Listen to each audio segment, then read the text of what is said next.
Parce que le général qui est l'enseignement supérieur. Donc, l'éducation nationale.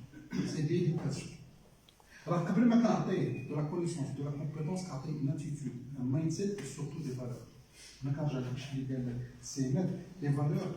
les valeurs, c'est fondamental.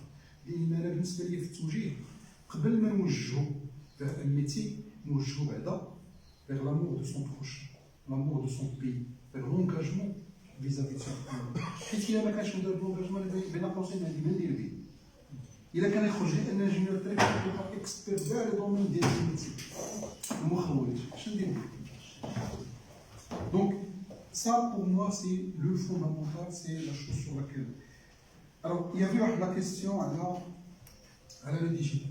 Alors, le digital, alors déjà effectivement il y a le cadre réglementaire. Le cadre réglementaire, il faut savoir que le cycle réglementaire, et partout dans le monde, n'est pas le même que le cycle technologique.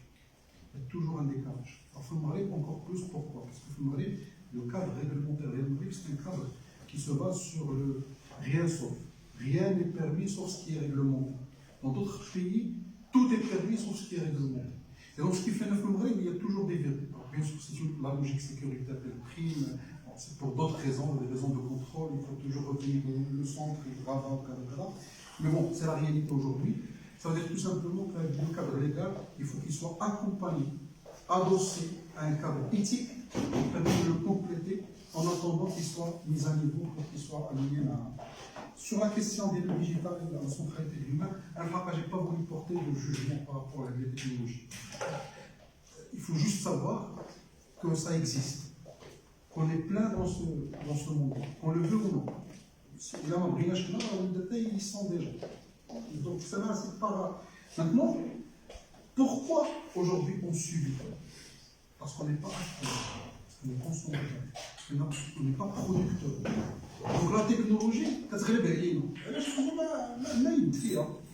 déjà le fait de se poser la question sur le cadre, la limite, le fait l'humain doit primer, ça veut dire que déjà on commence à penser à comment impacter la technologie. Il ne faut pas qu'on reste dans une logique d'utilisation, dans une logique de consommation. C'est à partir de là qu'on va pouvoir guider cet aspect éthique. Il faut savoir que l'intelligence artificielle est tendance terrifiante.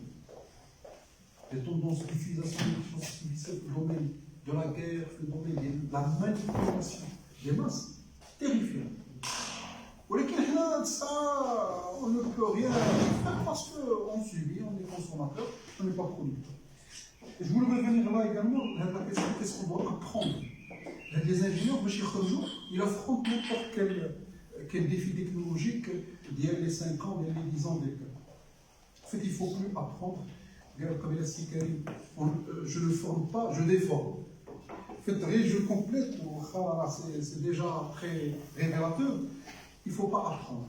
Il faut apprendre à apprendre. Mon ingénieur, ce qu'on doit faire dans la formation d'ingénieur, mais chez moi, le travail de la connaissance. Je dois lui apprendre comment il va acquérir cette connaissance et apprendre à désapprendre. Et apprendre à réapprendre. Parce que chez moi, je dois casser ce que j'ai appris. Parce que si je ne casse pas ce que j'ai appris, je ne peux pas. Ça veut dire quoi? Je dois penser différemment. Le système éducatif, il est basé, l'évaluation de l'école est basée sur le fait qu'on a chaque question une seule bonne réponse. Ou toute réponse qui ne correspond pas à cette réponse, chez moi, j'ai la réponse. À la façon avec laquelle la réponse a été rédigée, le style et le prof est fausse. Si nous ne développons pas l'intelligence artificielle, nous ne développons pas la créativité. Donc, apprendre à apprendre, apprendre à désapprendre et apprendre à réapprendre, c'est fondamental par rapport à la suite. Alors, un dernier mot, après une question, une réflexion de CRH dans le bord, je dirais qu'il y a un élément fondateur de ça, et ça a été dit par une loi de 1836. Alors l'ingénieur, par définition, ingénieur, ça vient de quel mot français? Génie. Tout le monde croit que c'est génie, c'est pas génie. C'est pas génie, c'est pas ingénieur. C'est engin. C'est engin de guerre. L'ingénieur, initialement, ça s'appelle ingénieur. C'est celui qui crée, qui conçoit, qui fait marcher des engins de guerre. C'était un un bâton, c'était un guerrier, c'était un militant. Donc, العربية المهندس جاية من الفارسية الهنديس. الهنديس هو القياس. وكيقول لك الأسد الهنديس هو الجاري. C'est quelqu'un qui prend son courage par les mains et qui fonce. Donc, au-delà de la connaissance technique et du soft skill et de la compétence, c'est cet esprit militant de quelqu'un qui milite pour soi-même.